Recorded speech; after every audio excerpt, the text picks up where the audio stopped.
অম্বুবাচীতেও খোলা থাকে তারাপীঠ মন্দির। আমরা জানি অম্বুবাচীর সময় বিভিন্ন মন্দির ও ঠাকুর ঘরে মাতৃশক্তি যেমন কালী, দুর্গা, জগদ্ধাত্রীর মায়ের প্রতিমা বা ফটো কাপড় দিয়ে ঢেকে দেওয়া হয়। কিন্তু আশ্চর্য ব্যাপার হলো তারাপীঠের মন্দির অম্বুবাচীর সময়ও খোলা থাকে। শুধু তাই নয়, সকল ভক্ত এই সময় মায়ের দর্শনও করতে পারেন এবং পুজোও দিতে পারেন। অম্বুবাচীর সময় সারা দেশ জুড়ে যখন সমস্ত সতীপীঠ বন্ধ থাকে, তাহলে কেন খোলা থাকে আমাদের তারাপীঠ? খুব সংক্ষেপে তা জানাচ্ছি আমাদের এই ভিডিওর মাধ্যমে। তার আগে এইরূপ আরও পৌরাণিক তথ্য পেতে অবশ্যই আমাদের চ্যানেলটিকে সাবস্ক্রাইব করে নেবেন।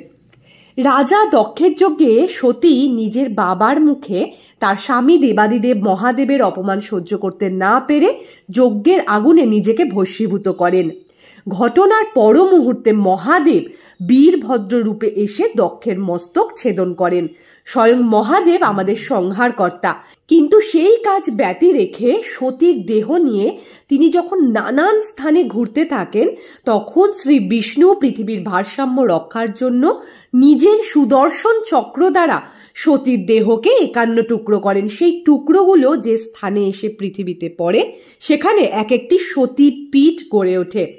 যেমন আমাদের আসামের মা কামাখ্যা মন্দির, কালীঘাট মন্দির ইত্যাদি। কিন্তু যা বুঝতে আমাদের প্রত্যেকবার ভুল হয়, তা হলো তারাপীঠ কিন্তু কোনো সতীপীঠ নয়। এখানে মা সতীর দেহের কোনো অবশিষ্ট অংশ পড়েনি। তাহলে এখানে কি ঘটেছিল? আসলে বামাখ্যাপা, যার প্রকৃত নাম বামাচরণ চট্টোপাধ্যায়, তিনি ছিলেন একজন বিখ্যাত হিন্দু সাধক এবং তান্ত্রিক। তিনি মা তারার অনেক বড় সাধক ছিলেন ও দেবীকে বড় মা বলে ডাকতেন। সেই তারাপীঠ শ্মশানে তিনি দীর্ঘদিন ধরে যোগ ও তন্ত্র সাধনা করে সিদ্ধি লাভ করেছিলেন।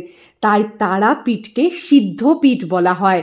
সেই কারণে পুরা কাল থেকে তারাপীঠ মন্দির অম্বুবাচীর সময়ও খোলা থাকে এবং নিত্য পুজো ও ভোগ আরতি সমস্ত কিছুই হয়।